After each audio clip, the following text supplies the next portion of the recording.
We're getting started, and welcome to the class this evening. We have a power-packed evening, all on airports and the greening of airports. We're very proud to have Rosemarie Andolino with us tonight. Welcome, Rosemarie. Thank you, Megan. She is with the Chicago Department of Aviation. All of you can see her role there. Rosemarie, your bio's up on screen, but it's clear that because of your leadership, you've brought the airport to the forefront of sustainability. We have the samples that you sent. I'd be happy to. We've been looking at them as they walked in, but we can also show them off as you're speaking. We're sorry you couldn't join us tonight. I know you wanted to, and we hope you can join us at another time, but thank you very much for coming. Also, just to let you know, Rosemarie, Husheng Ismaili from San Francisco, the engineer in charge of sustainability for that airport, is listening in. He's live streaming your presentation, and he'll join us on after the hour break. So welcome, and please feel free to go ahead, and if we have questions during your presentation, I'll let you know. Great. Well, Megan, thank you so much for inviting me to make a presentation. And yes, I am truly remiss that I wasn't able to be joining you there in person. I actually wanted to make my way to Harvard, and this would have been my first true opportunity other than visiting it once before. But it is truly an honor to be able to speak to all of you and talk to you about the efforts that we've put forth on sustainability. One of the great things I think that I'd like to just recognize is the fact that it truly has been a community development in terms of sustainability across the airport sector.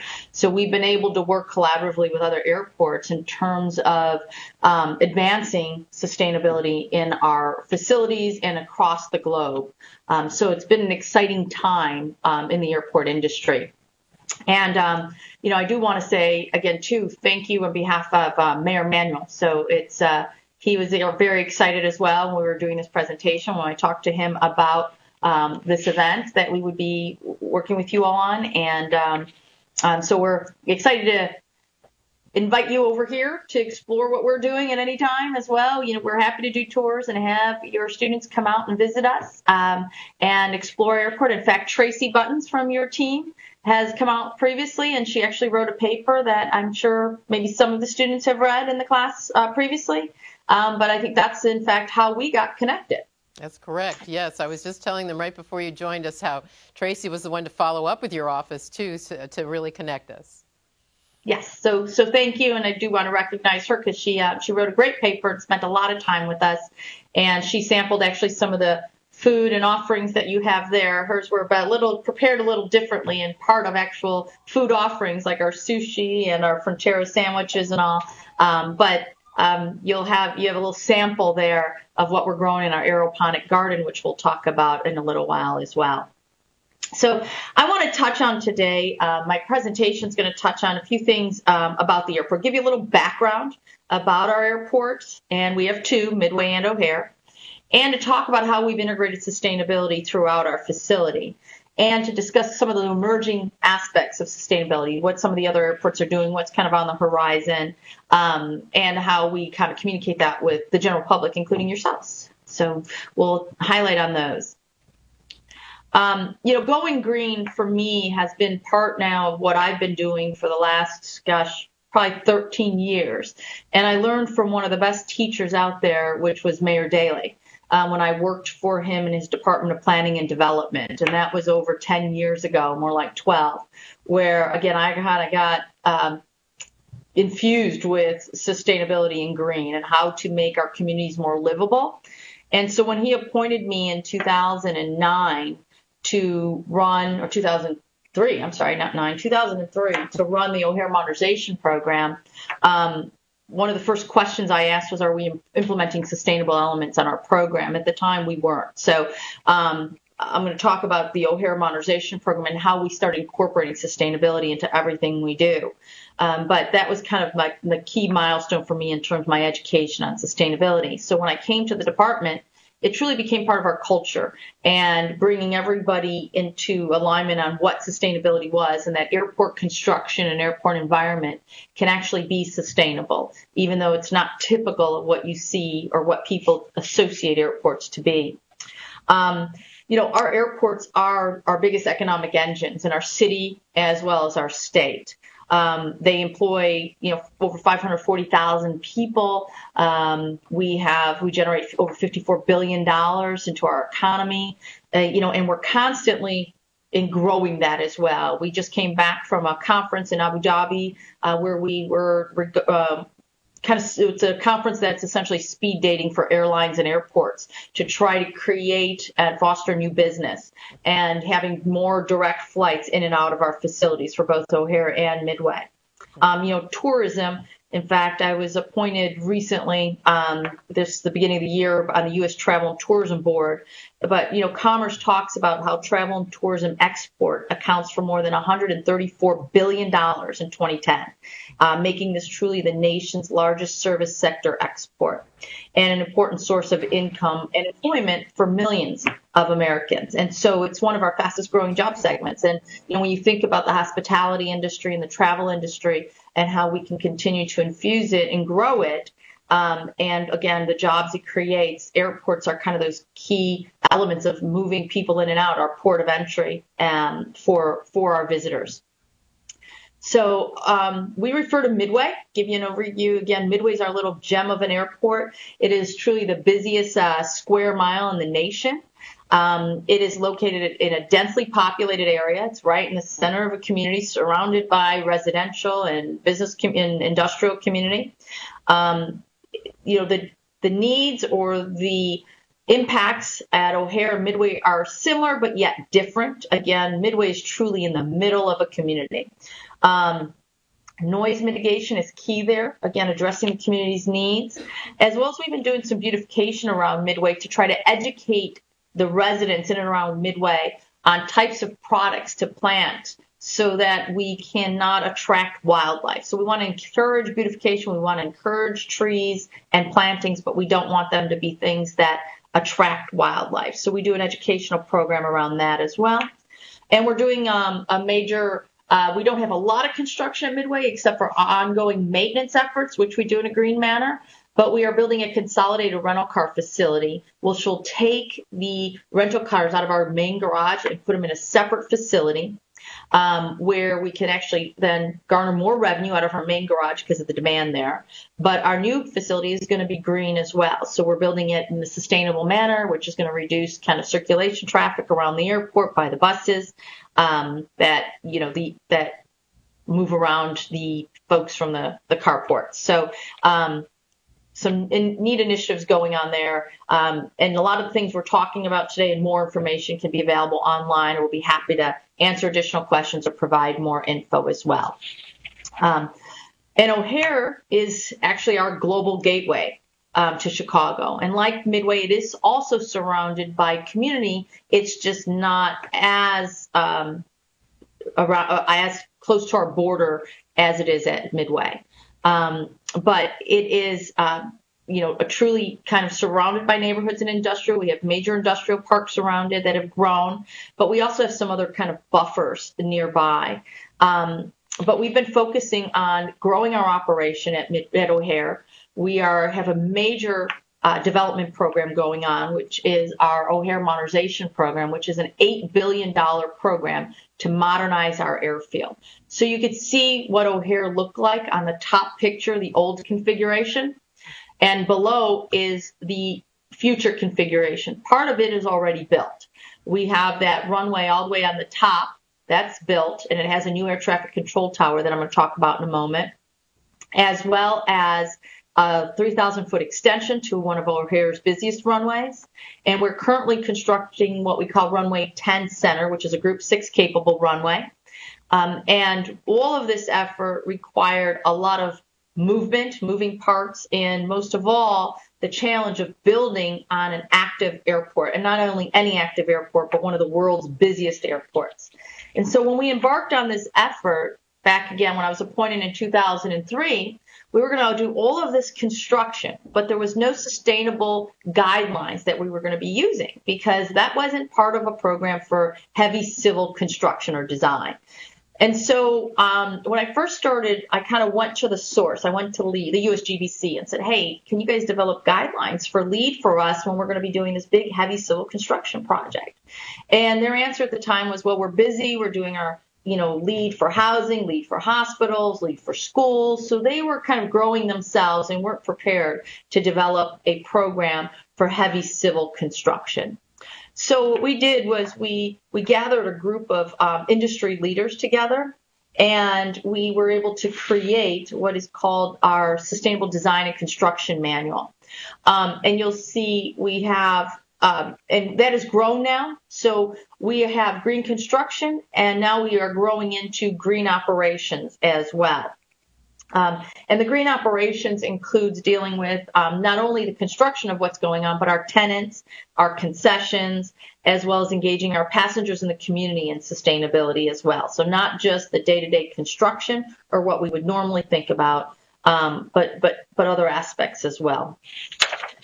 So I'm going to start by talking about our green construction and what our experience, like I said, has been. So when we first started with our Sustainable Airport Manual, at the time it was called our Sustainable Design and Construction Manual, you'll see there, we started in 2003. So that took us 6 months to develop that document. And again, bringing in professionals, people familiar with LEED, as well as our own industry folks, who at the time were naysayers saying, you can't build an airport in a green manner. But yet, again, we rolled up our sleeves, based it off of LEED, and develop this design and construction manual. And since then, we have begun to redevelopment, grow it, and add to it. So it became this living document now that has been developed with over 200 professionals that have helped us build up SAM, which is now our Sustainable Airport Manual. And we've got participation from people from all over the globe and other airports domestically as well, and other industry stakeholders. So you can see kind of where in the world we've had participation from our manual. And it continues to grow. And again, it continues to be a living document so that we can monitor and plan for sustainable initiatives into all aspects of airport development. SFO is included in that. You'll see them on there. Especially Sam Mehta has been big with us in terms of their concession program. So we've really learned a lot from Sam and what SFO has done on their concession programs. And John Martin, their CEO, is a big advocate for green and sustainability as well. So they've been great partners. We've enjoyed working with them. So part of what we did with our manual, like I said, it's based off of LEED, but we wanted to not only have principles and guidelines for doing our construction and our planning, but we wanted to have a rating and measurement system. So we put together based off of LEED again, a rating system that awards anywhere from 1 to 5 green airplanes for sustainable efforts. And we've actually given out awards or certificates. This was really important, was the recognition at the beginning of our program, because again, when we started in 2003, the construction community specifically did not buy into sustainability. When you deal with the heavy civil road guys, they thought we were kind of crazy in terms of building an airport in a green manner. And so when we recognized accomplishments, and we recognized them in front of their peers in terms of group meetings and highlighted them, it, I think, really went a long way in terms of bringing people on board. In fact, so much so that over the years, at the beginning of our program, it started with, in a sense, almost a top-down approach. It was when I came in saying, we're going to build this in a sustainable manner. Let's figure out how we're going to do it. But then we had people out in the field now telling us new initiatives or ideas or ways we can do this in a green manner. So it really now, the ideas flow from the top down as well as the bottom up, which is fabulous because we get real life application. And through our journey over the years with the building of our the first runway we built in our tower, we'll talk about those in a moment, we actually have done kind of a lessons learned, best practices, filtered out what didn't work, and, enhanced what did, and learned from our folks out in the field as well as how things we're better served, or how the real application is versus just on paper. So that was an important learning experience for us as well. Can we just have Rosemarie just 1 second on this slide as a clarification, because we've been going over corporate reporting and benchmarking for the hotel industry was our first major set of examples, and now we're moving to airports. And of course, each of these industries will have different types of reporting. So in this case, as you're saying, you're sort of pioneering this. It was never existing before. But is the point system that you're talking about based on a benchmarking and measuring system, just so that we know how to compare what you're doing with, what the hotel industry is trying to do? Well, again, this system, because we have different rating system for our concession as well as for our construction. So our construction is achieving those points in terms of deliverables. So are we doing energy efficiency? And I think if we go to the next slide, you'll see the example with our tower. So this was the first new air traffic control tower we built on site. OHare, at the end of the day, will have 3 active towers. This one is to support that new north runway. It is the first LEED silver tower in the country. It was awarded 4 green airplanes in terms of our system, and it looked at energy efficiency, water usage, as you can see, diversion of product from landfill, building materials that had recycled content, our vegetated green roof, which was the first vegetated green roof on a air traffic control tower in the country, and it's on the base building, not on the top of the tower. And you can see some of the other construction phasing. So this was the way for us to kind of check the boxes, again, based off a LEED in terms of accomplishments. Now what we're doing is evaluating as well and looking at and how we maintain service and the benefits that arise from it as well. So we were able to secure LEED on this, like I said, LEED silver. And it was more for the aspect of being able to, people understood LEED. People did not understand truly green airplanes. We did that measurement system for ourselves because it doesn't truly cost us money like a LEED system does. And it was a way for us to monitor our own progress and to get those benchmarks or baseline practices in there. And we've continuously kind of elevated those along the way. Okay, thank you. Does that answer your question? It does. Thank you. One of the other issues here was when we first started, again, back in 2003, we had to talk with the FAA, who, interesting enough, has to give us our regulatory approval and looks at the environmental impact statement of your construction project and all of those things in order to get your record of decision to start construction. What was interesting was we were essentially more sustainable than they were. We were greener than they were. They were just mitigating impacts in terms of emissions, in terms of new truck traffic because of construction, and we were going above and beyond. We were reducing the heat island effect by putting in green roofs. We were reducing stormwater management, recycling product like grindings, asphalt grindings, as well as we've now recycled and crushed aggregate. So just a totally different perspective of how to think about it. But yet we had pushback from them and other stakeholders as well. Because again, in 2003 and 2004, when we were embarking on this was totally new to them. And we had to kind of do a complete education and change a culture. So it was an uphill battle to do this. Because immediately, first thing people want to cut or throw out are things they don't know. So like with the tower, they were concerned with, well, this is mission critical building. There's mission critical systems like generators, et cetera, that operate, the brain essentially of the airport and maintaining safety. How were we going to keep water from infiltrating the building? Because if you have a green roof, you're keeping water. Oh. No, I don't pay attention. You're just curious, like, why did it fail? Oh, well, yeah, I'm sure. I don't have the answer to that. But while we're waiting, I'm sure it'll just be a minute. She'll call back. Yeah, no, they're going to be back in a second. They must have cut costs on technology. But yeah, I mean, this is the first time we've had someone looking at the entire, construction part of a project. Just so you know, the next the next speaker is going to be looking at San Francisco and just the analysis of their carbon emissions. So it's going to be really complimentary. It's great because you're going to, I mean, I myself obviously haven't heard this presentation, and it's interesting to me too because someone like her is coming at it from really, like there was no other system out there. Yeah, Tony. When I look at the picture of the airport tower, Yeah. and she says about the percentages, really no benchmark to get the number of airplanes. Yeah. And also, Are you there? Yes, we are. Megan, sorry about that. That's Technology, okay. right? Yeah, exactly. So I don't know if anybody has any questions so far. Did you want to ask, or do you want to? No, that's okay. We'll wait. Go ahead. Yeah, we're doing good. So kind of where I left off is we had to really change a culture here.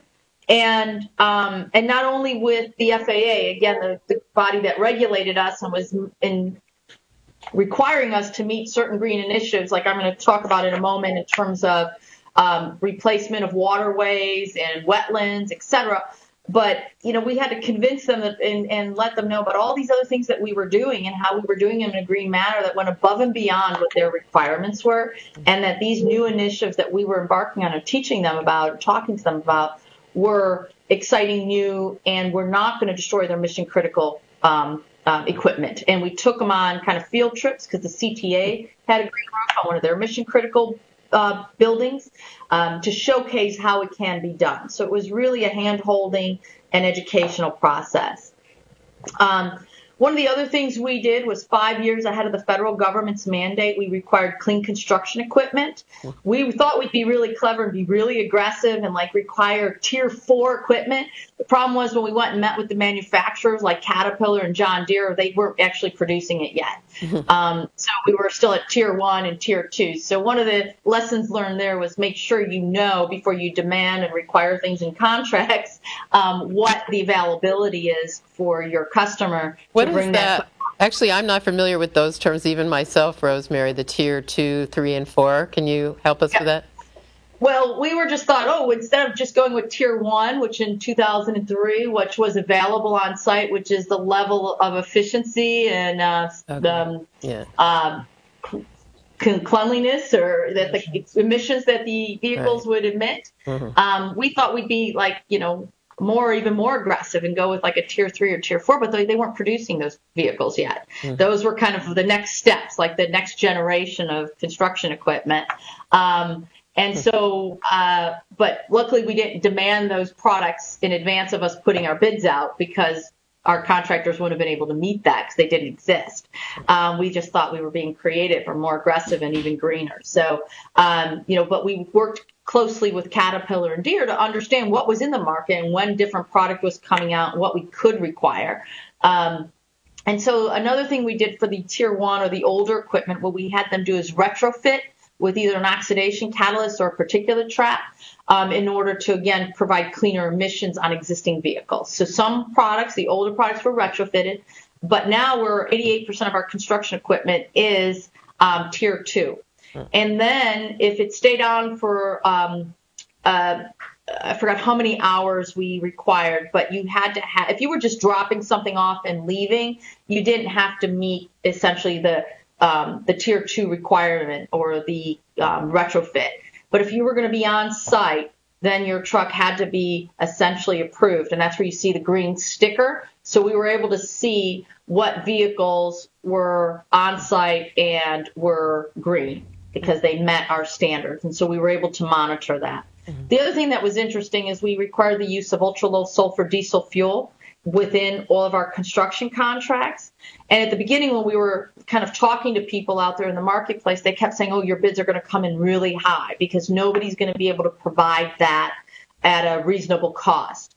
And we put the bid out, we asked for it, and actually it didn't even affect pricing. So sometimes, subject matter experts don't always know the answers, and depending on what is in the marketplace. We required it, and it did not have an impact on our bids. So we also required the ultra-low as part of our requirement. And then no idling. We had idling restrictions as well, again, reducing the emissions.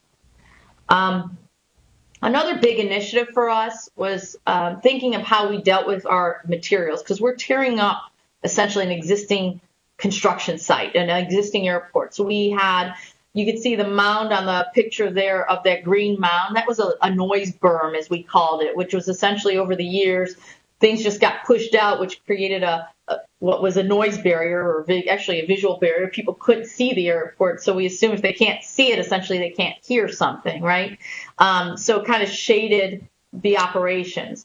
We see at the bottom a lot of the demolition we demolished a lot of houses, industrial properties. We acquired over 400 acres for this project in an urban environment, so we had everything there. And so our construction and demolition material was recycled. And we reduced the number of kind of truck trips on and off the airport. So we reclaimed over, as you can see, 575,000 tons of asphalt grinding and crushed aggregate for reuse on other projects. And that alone saved us $4.5 million in savings. So message here, going green doesn't always have to cost you money, but can also save you money as well. In addition to the fact that it minimized all those truck trips. You know, the previous way of doing business would have been haul off grindings, old grindings off-site, bring in new grindings on-site. Haul off the aggregate off-site, bring in new crushed aggregate on-site. So one of the things we did was we put together our own crusher facility on-site. So we started stockpiling our aggregate and then bringing in a crusher, crushing it, and then using it within the job. And again, you're taking all of those vehicles off the roadway from otherwise going to and from landfills as well. We also have experimented with warm mix asphalt. Now, Boston started this earlier on. They actually moved this forward sooner. We had to get the okays from our local folks, but we've actually now are instituting warm mix asphalt as part of our program, where, you know, it allows us to use it now in part of I think it's on our taxiways and some of our shoulders. It reduces the amount of greenhouse gases due to the reduction of heat. You don't have to heat it to the same temperatures you heat regular asphalt. Also, there's a safety element of this as well, because you're not dealing with such high temperatures. It's reducing the inhalation of what your workers are inhaling, as well as, again, the safety issue of those really hot temperatures that asphalt is usually mixed at.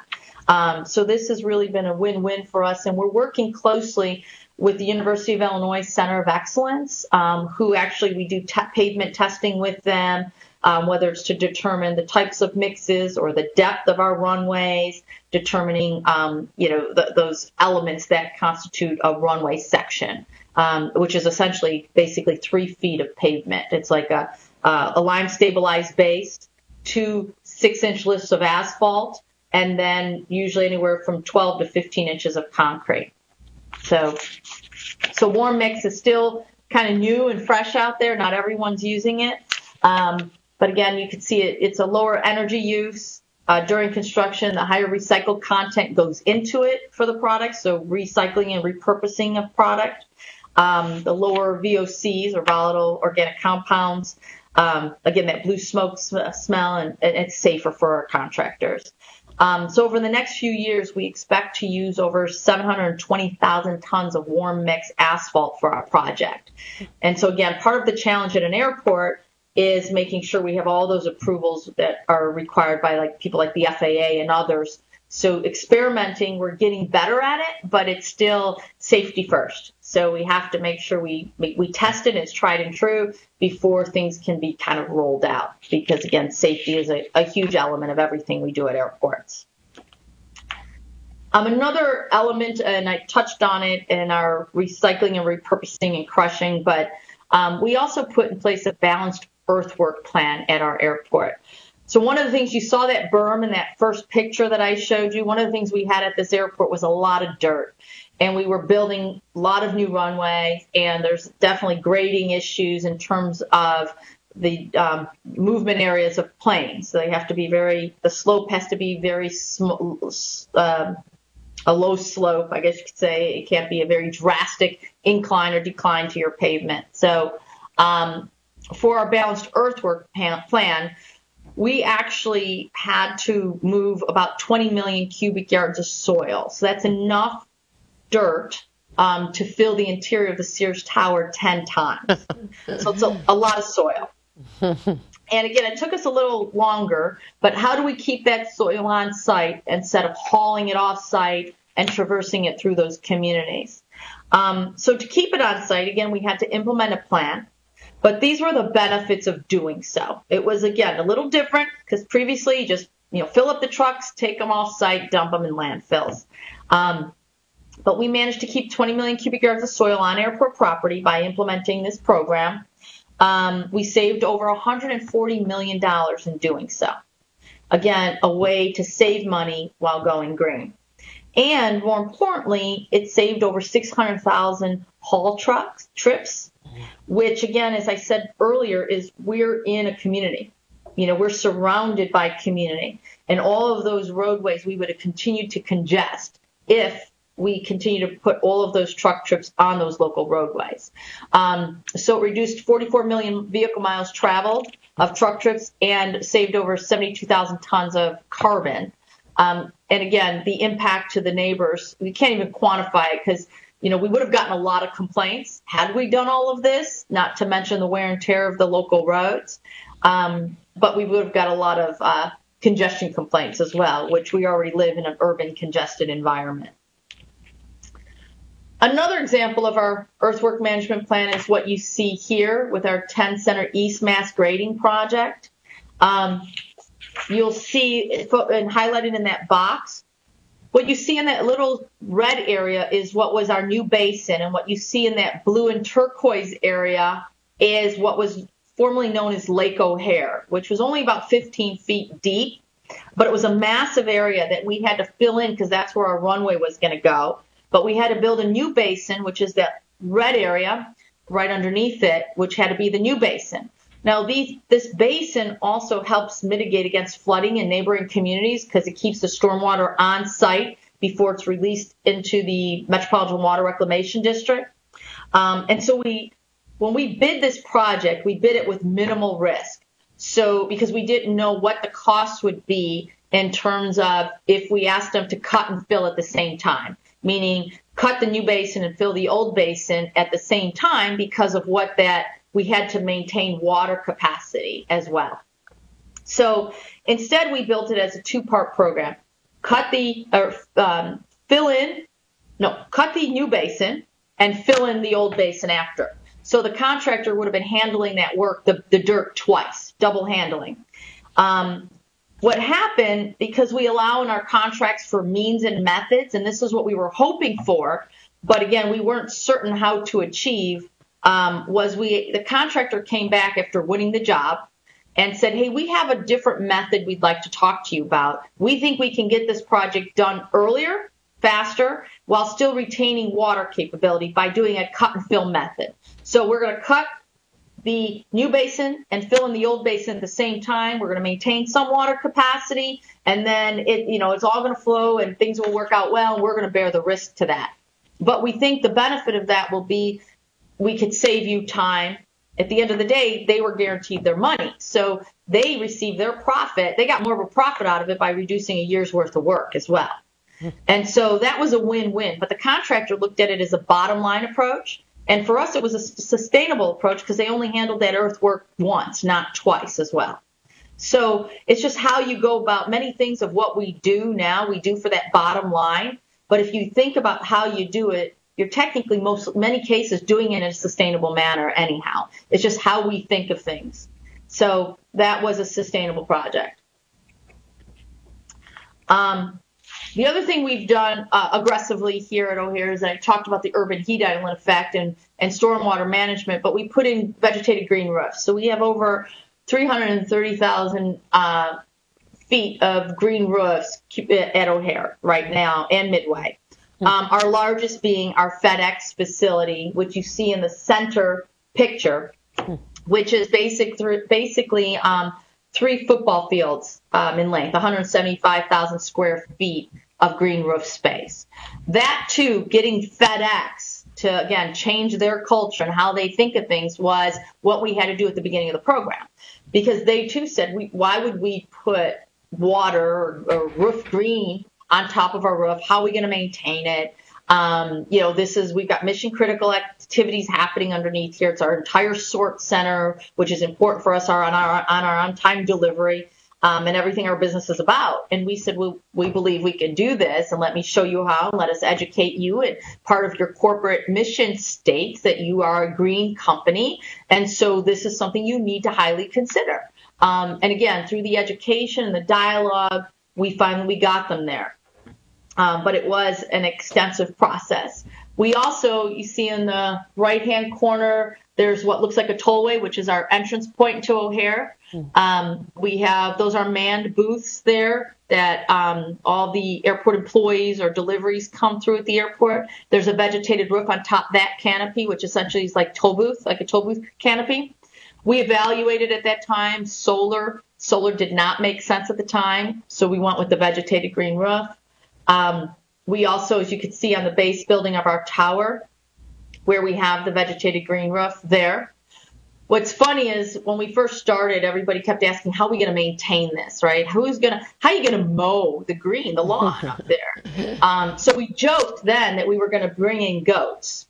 And we actually are looking to bring in goats at the airport now, and I'll get to that in a moment, but not for the green roof, but for other areas.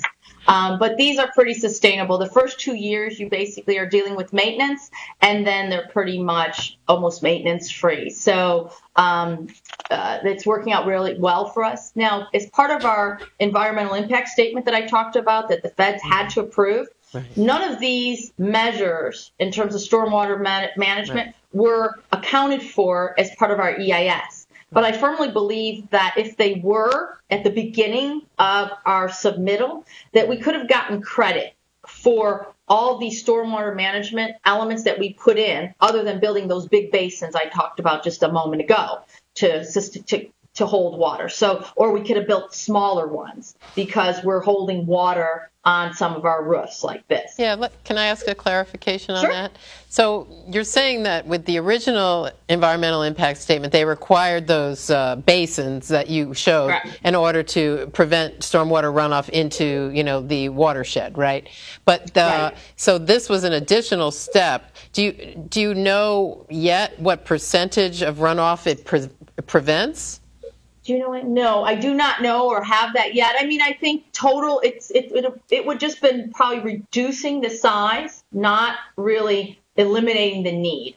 But this all factors into the environmental impacts process in terms of the reduction of the vehicle miles traveled, the single handling of the earth instead of double handling, because the truck movements, it's all part of the EIS. And again, we were much more aggressive with all of these things we were doing because they were the right thing to do, not because essentially they were required of us. We met all of our requirements. These were all above and beyond. Again, at the time, this is where I was essentially taught under Mayor Daley that we want to be a greener city and we should be doing things because of the right things to do.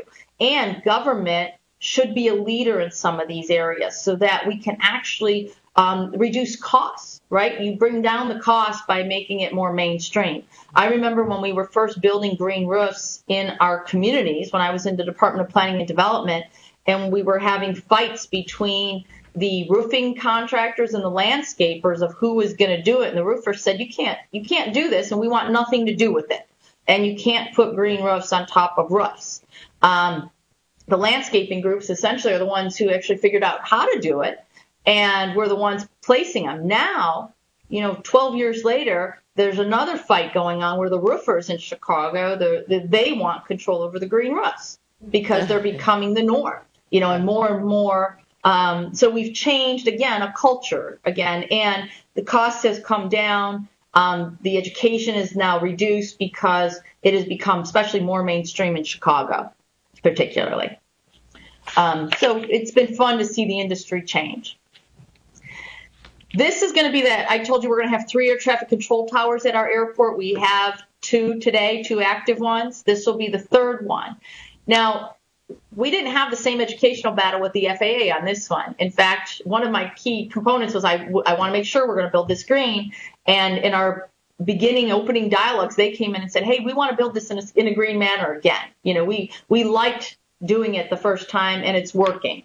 And with that, they got so much press out of it as well that we're like their model project. So it's a lot of media benefit or PR benefit that they're getting as well. And if you frame your product right, you know, that's the thing you have to talk to your community about and others is about what the benefits are. And that too is an educational process, but, you know, you get a lot of mileage out of that as well. And so the FAA is now embracing this and looking at this now as a model for all their projects. So this air traffic control tower will also look to achieve LEED Silver. Interesting, I was talking to Amy, so they were thinking about LEED Gold, meaning the FAA came to us and say, hey, we're interested in getting LEED Gold. But because of the rating systems and how things have changed, they most likely will not be able to attain LEED Gold because an air traffic control tower is so much different than a regular building. And that's why we, again, created our system that dealt with the civil air side and land side and occupied buildings and unoccupied buildings where LEED really doesn't do that.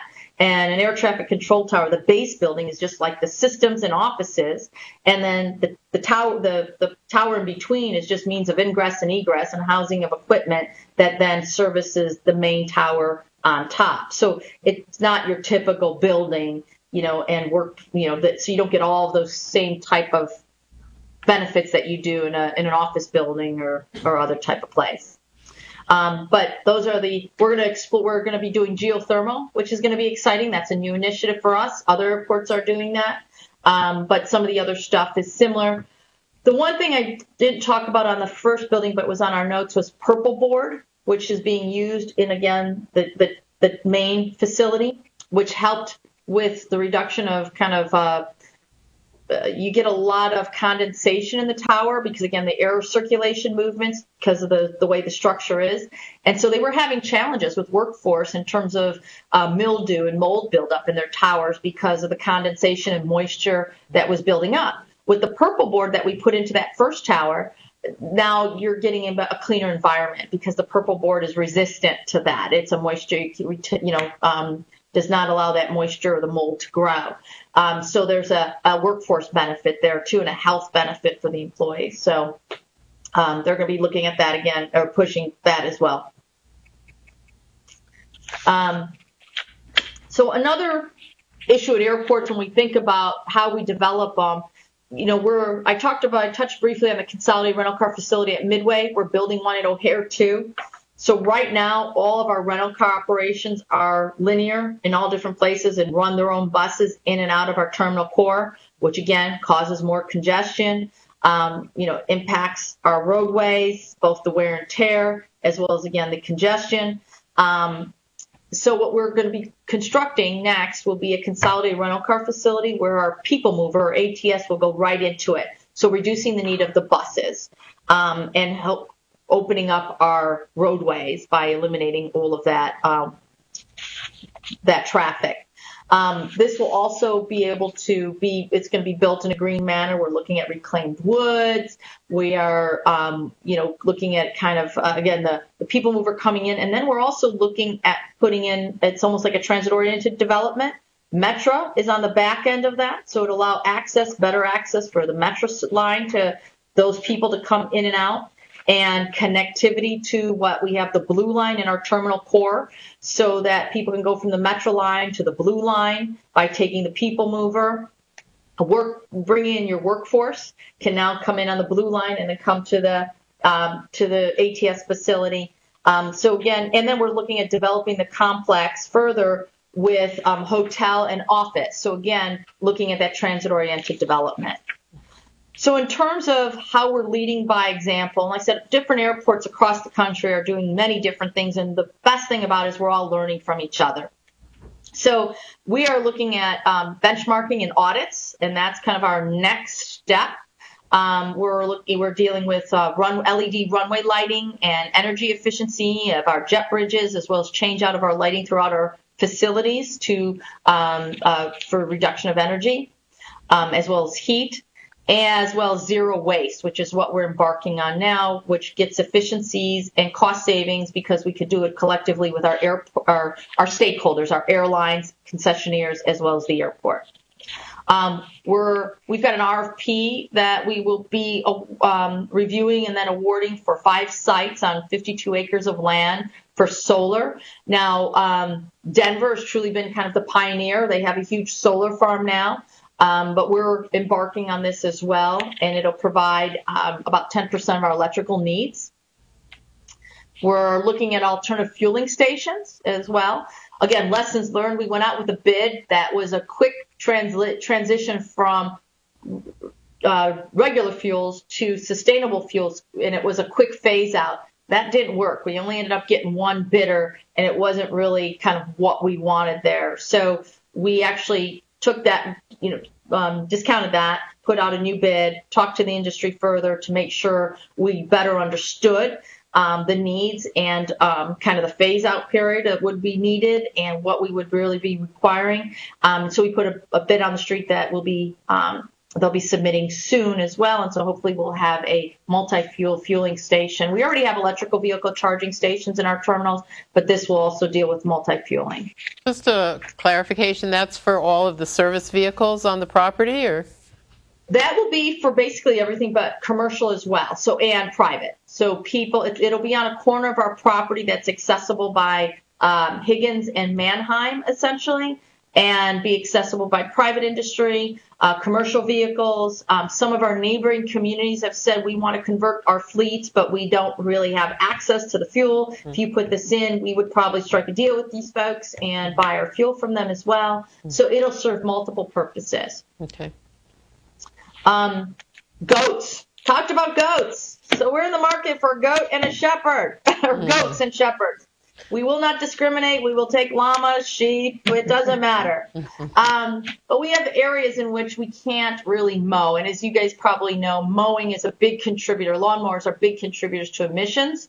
And in areas where we have embankments towards railroads, we can't really access those areas, or where there's some stones and it's just not accessible. That we are looking at our friendly friends here to see if they can help us get to those areas in a sustainable manner. We've also, part of what we had to do, and I talked about the waterways, we had 154 acres of low-quality, inaccessible wetlands on site. And in order to get our EIS and record of decision, we had to come up with a replacement strategy. And so we have to replace those 154 acres with over 450 acres of higher quality passive recreation space in neighboring communities at a cost of $44 million. This didn't cost taxpayers anything.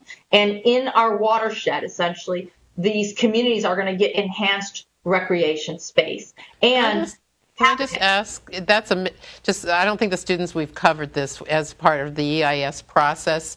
In other words, when you eliminate a certain class of wetland, you have to mitigate by providing a certain other type of green space. Is that the correct?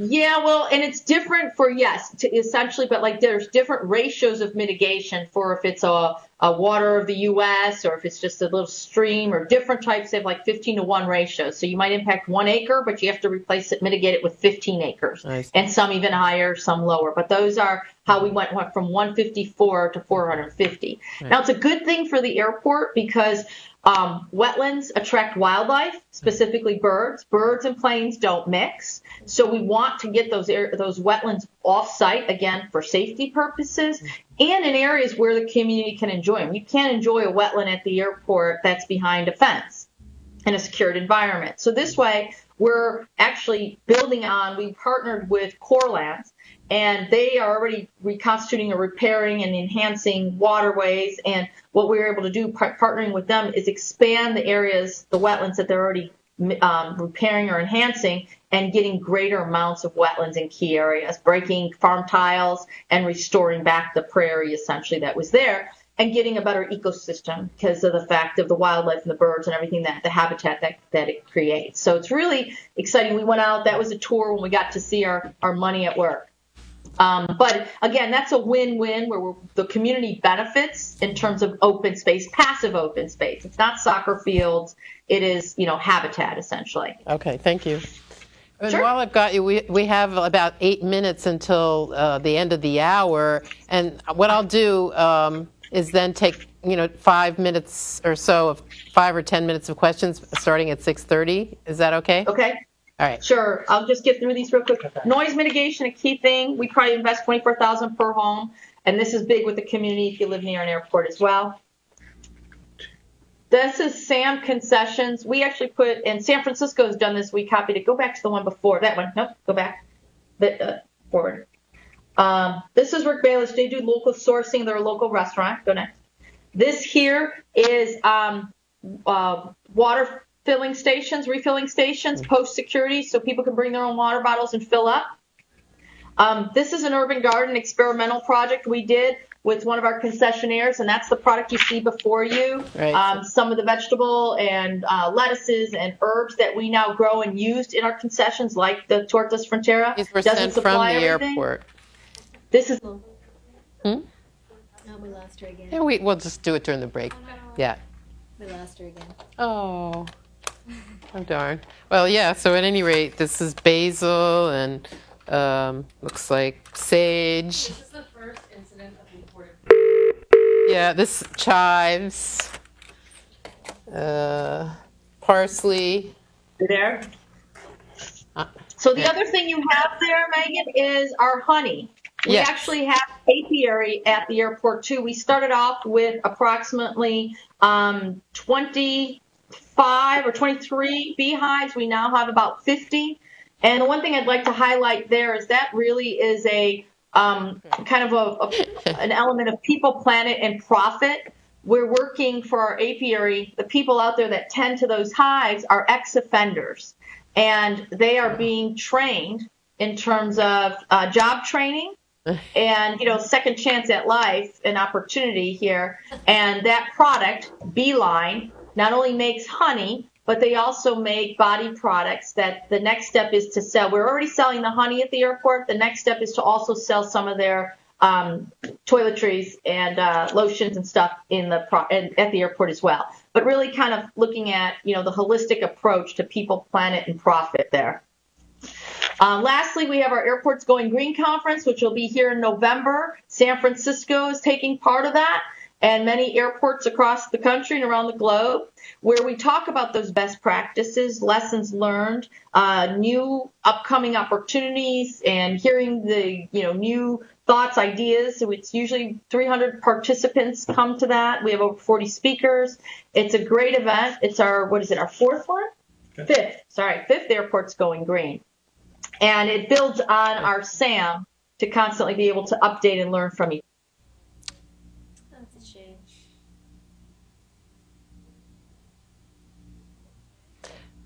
Right, so it's their fifth. I was trying to remember at the beginning of the class how many they've had, and I think we can clarify, but I believe it's always in Chicago.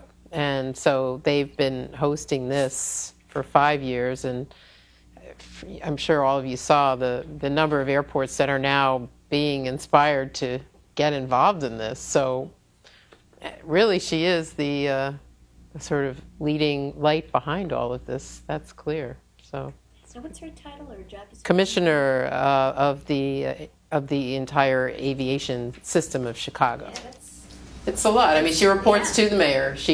For those of you that missed it, she did report into Rahm Emanuel that she was speaking here tonight, and he was very happy to hear that. Sorry. All right, we're back. Okay. I don't see you So yet. I just said Airports Going Green, and then we have our, we just have to lead by example in government. Great. So why don't we don't see you right now, but we can hear you. So hopefully you can hear us. So let's get some questions. Let's get some questions. Who wants to go first? Okay. Oh, and say your name and where you're from. I'm Jim Dawkin from Washington, D.C. I guess we Hi, have Jim. three airports down there. Yep. One question, I know a number of the airlines collect and separate their garbage, but from what I've been told is oftentimes when they drop it at the airport just throws it out and doesn't actually recycle it. I guess that varies by airport. Have you dealt with that issue, or what do you guys do in OHare? Actually, we're in the process because we have a lot of contamination in our recycling in terms of in the terminals by people. But what we're doing right now is undergoing a plan to gain efficiencies by doing a waste stream recycling initiative with our stakeholders so that we get efficiencies from there and economies of scale. So we're working with our airline partners, and we're looking at single stream waste recycling so that we don't have the contamination issues. So you get a better product out of that. So everybody's different, but we're evaluating ours and looking for kind of those best practices that are out there and how we can work collaboratively to get the best result. And when you say contamination issues, what do you mean by that?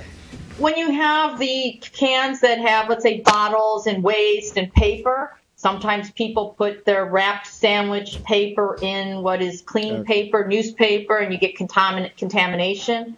And so those kind of ways of doing it don't work. So then, to your point, you collect it, but then you just end up throwing it out because it ends up not being recyclable, essentially. So now we're looking at with new technologies and ways to do things better, a single stream recycling, bringing somebody online at the airport doing this sorting. We're also doing composting at the airport, where we have some of our concessionaires, and we're growing that program. So we're kind of sorting our product as well and trying to eliminate the waste from the waste stream. So it also reduces our costs because we pay by the ton for garbage disposal.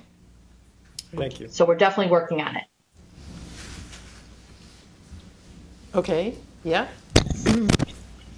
Sorry. Hi, Commissioner Andolino. Thank you my name's Allison. I am one of the TAs for the course. Thank you so much for beaming in tonight. I don't know if you've already addressed this. I'm sorry, I came in a little bit late, but you've been just wildly successful in all of your initiatives at OHare, and they're incredibly extensive. I can't imagine that it was always an easy road to get there, and so I was wondering if you could talk about perhaps some of the challenges that you faced in either getting going or throughout, and how you overcame those obstacles within your organizational structure.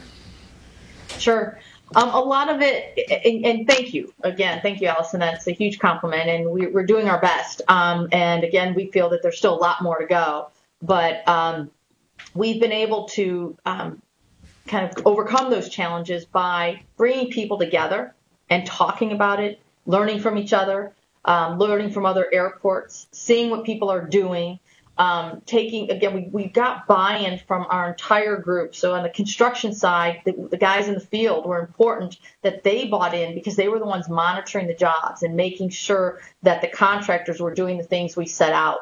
And then we also got some of the best new ideas from them. We'd get some guy, a typical guy out in the field, a construction guy, come in the office and be like, I got a great idea. I think if we do this way, we could even save more. We could recycle more. We could sort this, we could do things differently. So the ideas flowed both ways. And then we actually recognized people for their efforts and companies.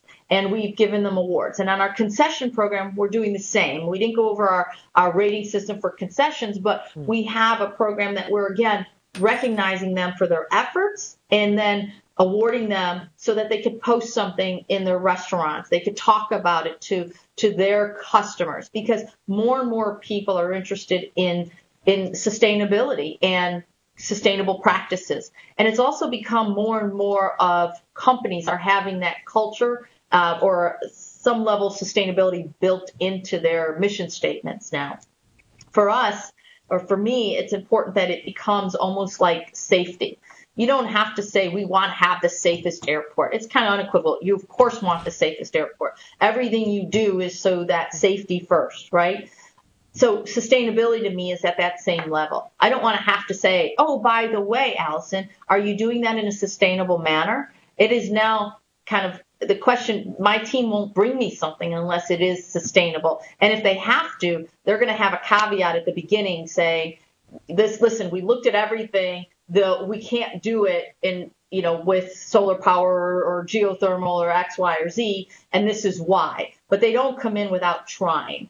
And the other thing I was able to do, instead of being the lone kind of advocate and trying to build it, I was able, to my left here, sitting next to me, is Amy Malik, who we were able to bring in 2 years ago, no, just over a year ago now, almost 2 years ago now, to be my Deputy Commissioner of Sustainability, so that she is constantly pushing the envelope on a day-to-day basis with folks as well. And so it's not just me having to bring new ideas like the garden to the table, but Amy's out there constantly dealing with the day-to-day hearing what's going on in the industry as well and coming with those ideas as well. So there's more of us around that are constantly sending the message of sustainability. And again, we've changed the culture in our airport with our concessions. When we're putting things out for bid, there's a green component. If you're going to open up a concession at the airport, you're going to have to do it in a sustainable manner by reducing the amount of styrofoam, product that's made out of recyclable, corn and other types of utensils that are now manufactured with recyclable content, or paper that is recyclable. So we're constantly pushing those efforts as well. So that's how we kind of overcome it.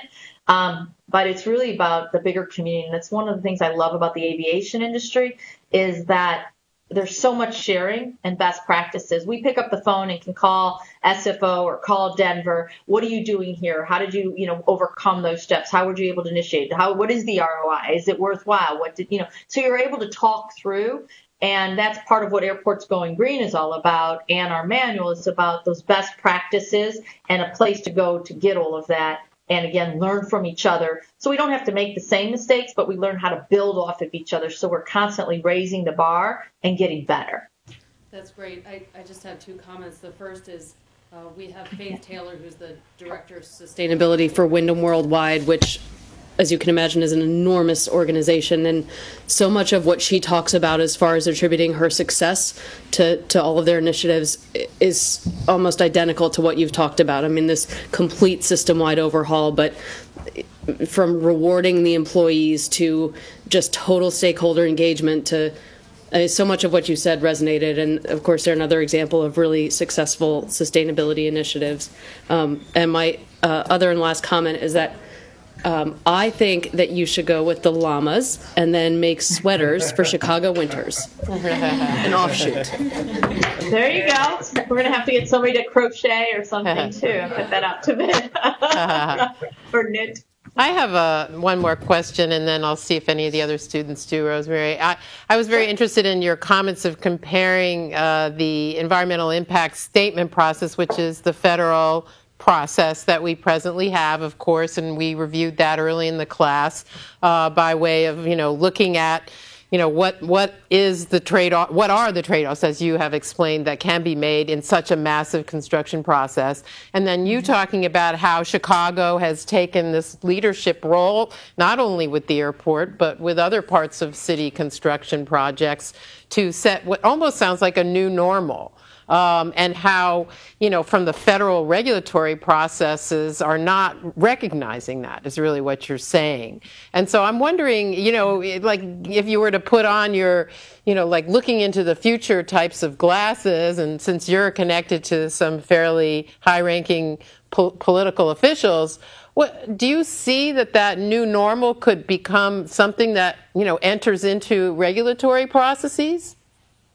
Yeah, I think it is starting. Like I said, when we embarked on this third tower, or the second tower that we're constructing, to have such a change in attitude where the FAA came and said, we want to build this in a green manner, was a big shift. Because before we were looking at trade-offs. And the one great thing was being the owner and actually putting the money up front. When we first were talking, maybe we're going over budget. What should we cut? What should we do? The first thing they came was a memo saying we got to cut the green roof, we got to cut the dual flush toilets, we've got to cut the energy efficiency. And I was like, well, okay, but I want to cut your equipment, I want to cut your headsets, and I want to cut this, and I want to cut that. I said, so what do we really want to do here?